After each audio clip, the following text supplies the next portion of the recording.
Pengerusi Urimai P. Ramasamy menggesa permohonan maaf daripada Sinchu Daily susulan kesilapan memaparkan ilustrasi jalur gemilang tanpa bulan sabit diterima tanpa dikenakan hukuman melampau. Menurutnya, media berbahasa Cina itu telah mengakui kesalahan tidak disengajakan itu disusuli permohonan maaf selain membuat pembetulan.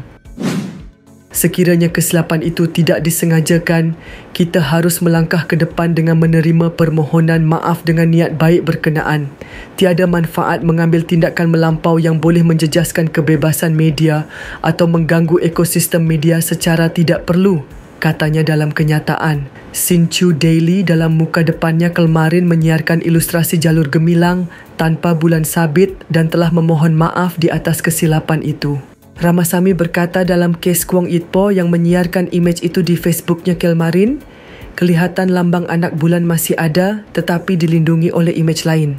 Namun beliau menyifatkannya satu kesalahan ketara dan cuai.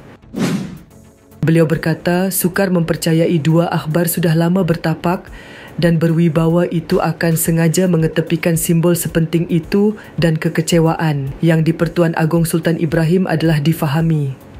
Ramasamy juga mempersoalkan dan menganggap tidak wajar untuk mengenakan hukuman berat diambil termasuk siasatan dalaman dan penutupan operasi syarikat. Kita hidup dalam dunia yang semakin bergantung kepada teknologi dan dalam persekitaran pantas seperti ini, kesilapan manusia boleh berlaku.